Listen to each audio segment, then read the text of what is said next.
no livro de Lucas, no capítulo 23, Lucas 23, nós vamos ler a partir do versículo 26, tá bom? Lucas 23, a partir do versículo 26, vamos pular alguns versículos, mas nós estaremos falando de algo muito especial para nossas vidas. Foi algo que aconteceu que, graças a Deus, porque aconteceu tudo isso. Lucas 23, no capítulo 26, fala o seguinte, começa falando assim, e como conduzissem, constrangendo um sirineu chamado Simão, que vinha do campo, puseram-lhe a cruz sobre os ombros, para que o levasse após Jesus. No 27, ela se seguia numerosa multidão de povo, e também mulheres que batiam no peito e o lamentavam. Porém, Jesus, voltando-se para elas, disse: filha de Jerusalém, não chores por mim, chorais antes por vocês mesmos e por vossos filhos. Porque dias virão em que se dirá: bem-aventurados as estéreis que não geraram nem amamentaram. Nesse dia dirão aos montes: cai sobre nós, e ao outeiro: cobre-nos. Porque se em lenho verde fazem isto, que será no lenho seco? E também eram levados outros dois, que eram malfeitores, para serem executados com eles. Vamos falar agora da bênção maior para nossas vidas, que é a crucificação de Jesus. No 33 ele fala o seguinte: quando chegaram ao local, vamos chegar ao lugar chamado Calvário, ali o crucificaram, bem como os malfeitores, um à direita e o outro à esquerda. Contudo, Jesus dizia: Pai, perdoa-lhes, porque não sabem o que fazem. Então, repartindo as vestes dele, lançaram sorte. O povo estava ali e a tudo observava. Também as autoridades zombavam e diziam: salvou os outros, e assim mesmo se não salve, se é de fato Cristo de Deus, o escolhido. Igualmente os soldados escarneciam, aproximando-se, trouxeram de vinagre, dizendo: se tu és o rei dos judeus, salva-te a ti mesmo. Também sobre ele estava uma escrita, epígrafe, em letras gregas, romanas e hebraicas: este é o rei dos judeus. Os dois malfeitores, um dos malfeitores crucificados, blasfemava contra ele, dizendo: não és tu o Cristo? Salva-te a ti mesmo e a nós também. Respondeu-lhe, porém, o outro, repreendeu-lhe, dizendo: nem ao menos temes a Deus, estando sob igual sentença? Nós, na verdade, com justiça, porque recebemos o castigo que os nossos atos merecem, mas este nenhum mal fez. E acrescentou Jesus: lembra-te de mim quando vieres no teu reino. Jesus respondeu: em verdade eu te digo que hoje estará comigo no paraíso. Só até aqui, igreja. Um momento, só até aqui. Louvado seja Deus, amado Deus eterno Pai. Conforme teu filho já, Senhor querido, me apresentou a ti a oração, mas eu quero agora me colocar à tua disposição, Senhor. O Senhor sabe, Pai amado, que o ser humano não sai nada se não sai pelo Senhor. Por isso eu me coloco à disposição do teu Espírito, meu Deus, para glorificar o teu nome. Senhor, usa-me, Senhor, de uma maneira extraordinária para a tua glória. Que as palavras que saem, meu Pai amado, não sei, saiam da minha boca, mas seja o Senhor usando ela, meu Pai, para a glória do teu nome. Que essa palavra me surtir grandes efeitos, Senhor, para a qual ela foi enviada, Senhor, isso para a honra e glória do teu santo nome. Rogo-lhe, meu Pai amado, que ela venha contagiar, Senhor, nessa noite, de uma maneira extraordinária, no nome do Senhor Jesus. Amém, igreja? Louvado seja Deus. Amados, vamos voltar um pouquinho, só para nós lembrarmos um pouco. Vamos sentar. Por favor, pessoal, pode sentar. Isso eu estou perdendo um pouco do costume, viu? Talvez seja isso. Pode ficar à vontade, pessoal, por favor, viu? Desculpem. Vou voltar um pouquinho, Isaías 53, versículo 12. Amém? Só um pouquinho. Louvado seja Deus. Isaías 53, glória a Deus. Apenas o versículo 12.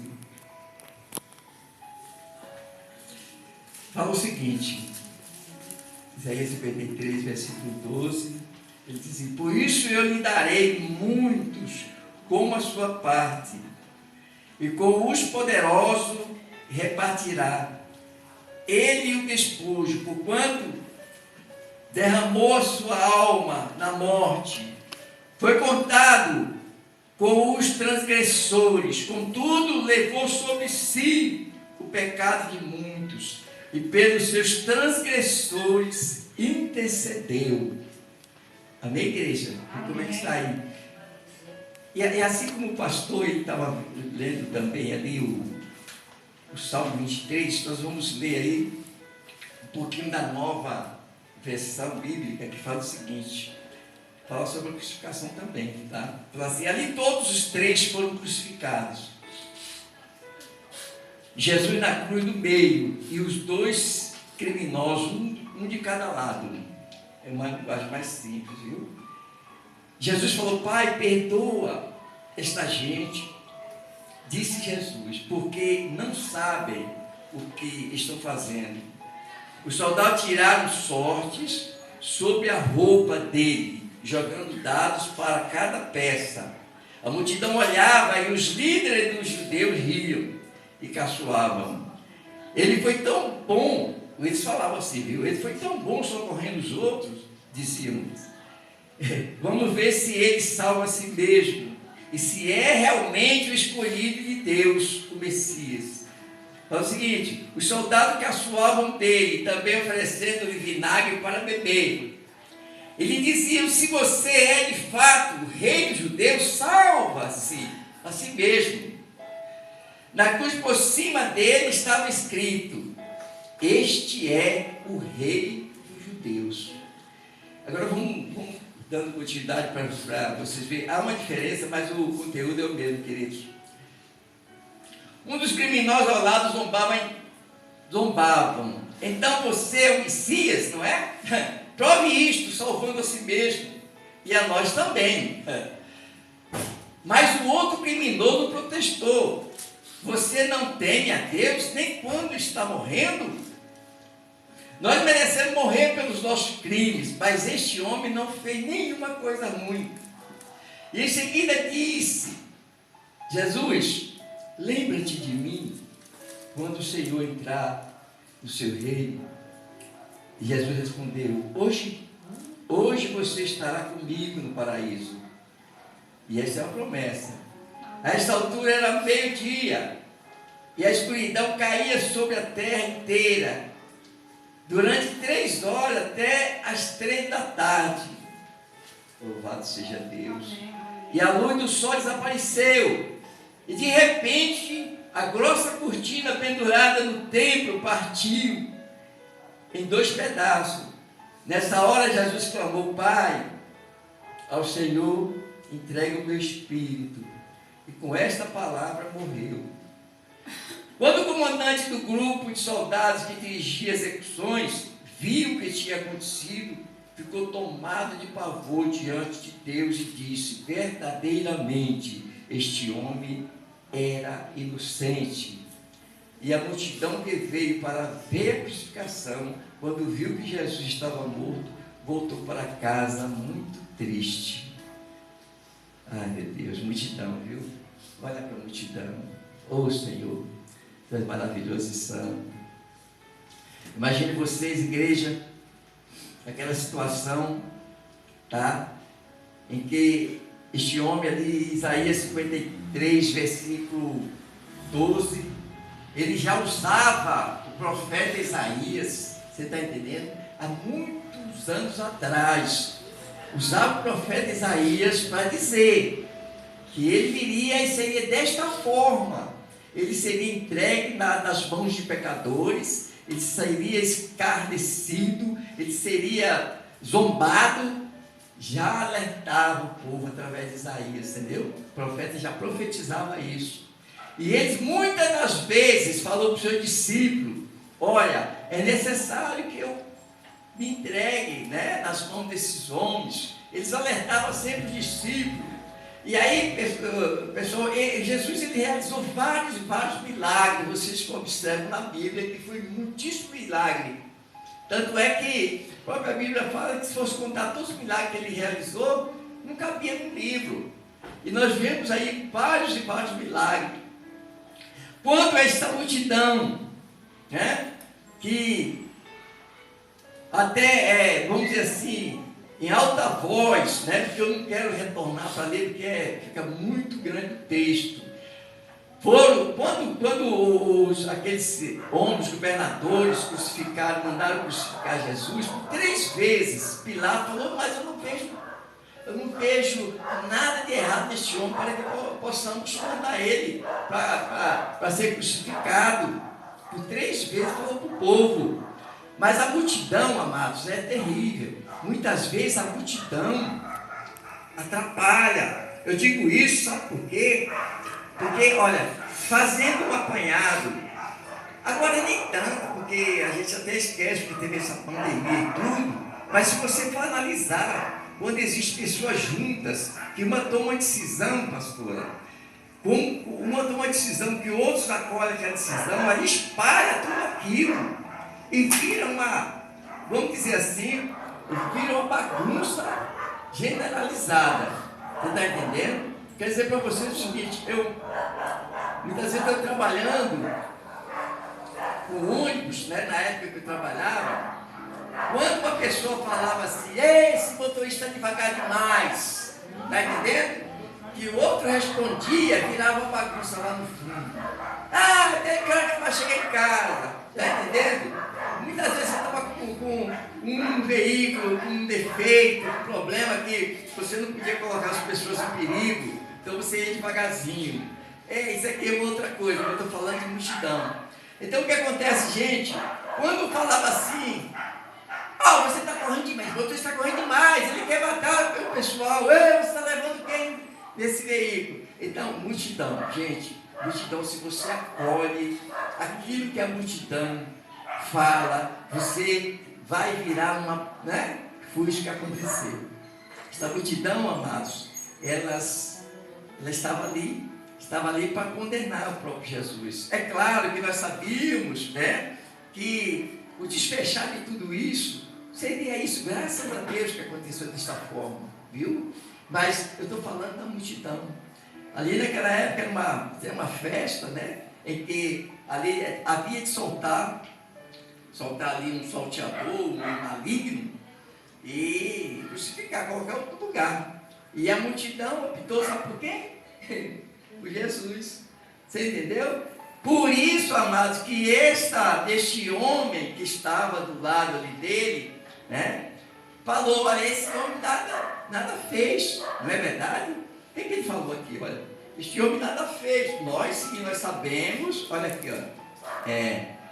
Para começar, eles iam levando Jesus, né? Jesus ali naquele sofrimento, porque na verdade ali, gente, era, humanamente falando, ele estava ali sofrendo todas as dores possíveis, tá? Aí pegaram um homem que estava vindo do campo, pegaram o sirineu e falaram assim: vamos pegar esse homem aí para poder adiantar o lado. Eu acho que ele queria adiantar o lado. Então, e como conduzisse, constrangendo o sirineu, chamado Simão, que vinha do campo, puseram-lhe a cruz sobre os ombros, para que eu levasse após Jesus.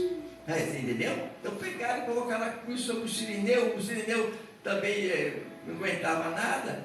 Então, aí no 27, você guia seguiam numerosa multidão de povo, e também mulheres que batiam no peito e o lamentavam. Porque essa mulher é aquela mulher que sempre estava do lado de Jesus, viu? Lamentava por aquele fato de estar levando ele, um condenado que não fez nada. Você entendeu, querido? Então, e aí eu sabia o final de tudo isso, né? Porque ali era de praxe, muitos serem condenados à morte naquela cruz, entendeu? E só que esta época, nesta data, teve uma morte especial neste meio. Amados, quer dizer para você o seguinte, que é o seguinte, olha, porém Jesus, a mulher batia no peito, lamentando, porém Jesus, voltando-se para elas, disse: filhas de Jerusalém, não chores por mim, chorais por você mesmo e os seus filhos, né? Chorai por vós mesmos e os vossos filhos, porque dias virão em que se dirá: bem-aventuradas estéril, que não geraram nem amamentaram. Nesses dias irão aos montes: caia sobre nós, né? E aos outeiros: cobre-nos, porque se em lenho verde fazem isto, que será no lenho seco? E também eram levados outros dois que eram malfeitores para serem executados. Quer dizer, pegaram também ali dois, né? Porque aqueles dois aprontaram e estavam levando. Jesus estava indo ali também, né? Na verdade, Jesus ali estava indo sem culpa nenhuma, aliás, por nossa culpa, viu, querido? Ele estava indo ali por nossa culpa. Ele abraçou esta causa nossa e ali ele estava indo. Ele já estava tudo traçado para ele ir à cruz. Não tinha outra saída. E graças a Deus por isso, viu? Contudo, Jesus dizia: Pai, olha que Jesus falava ainda. Falou, né? Pai, perdoa-lhes. Perdoa todo mundo, perdoa-lhes, porque não sabem o que fazem. Então, repartindo as vestes dele, lançaram sorte. O povo estava ali e a tudo observava. Também as autoridades zombavam e diziam: salvou os outros e assim mesmo se salva. Salvou os outros e assim mesmo se salva, se é de fato o Cristo de Deus o escolhido. Olha a zombaria, igreja. Todo esse pessoal, ou uma grande parte delas que estavam ali, viram grandes e grandes milagres que Jesus havia realizado, né? Em toda aquela parte. Você entendeu? E ali, os discípulos estavam sempre advertidos que ia chegar uma hora que ia se entregar, né? Nas mãos desses homens, né? E era necessário que isso acontecesse. Ele advertia. Então, amados, é o seguinte: e o povo estava ali, a tudo observavam. Também as autoridades zombavam e diziam: salvou os outros e assim mesmo salve-se ele, de fato, o Cristo, Filho de Deus. Quer dizer, as autoridades também sabiam quem era Jesus. Louvado seja Deus. Igualmente, soldado